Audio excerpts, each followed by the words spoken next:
নিশ্চিত 7-7 বোধহয় হতে চলল রংপুর রাইডার্সের মেহেদী হাসান মিরাজ। ম্যাচ হেরে মাঠেই মেজাজ হারালেন মেহেদী হাসান মিরাজ। তো কি কারণে মাঠেই মেজাজ হারালেন শান্ত এই ক্রিকেটার, তা জানতে হলে ভিডিওটি না টেনে দেখতে থাকুন সম্পূর্ণ।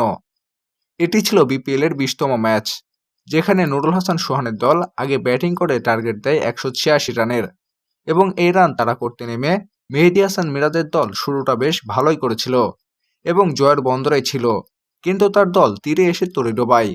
আর তাই মাঠেই মেজাজ হারালেন মেহেদী হাসান মিরাজ এবং হাতে থাকা বোতল ছুঁড়ে মারলেন মাঠে। খুলনার ম্যাচ জেতার জন্য প্রয়োজন ছিল 12 বলে 10 রান, কিন্তু এই রান তুলতে ব্যর্থ হয় খুলনা।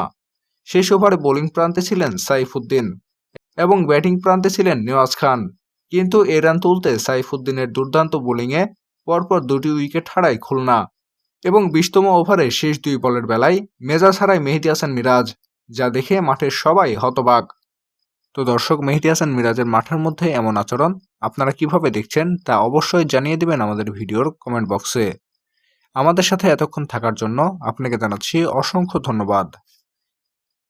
বাংলা নিউজ লাইভ, রিফাত সরকার।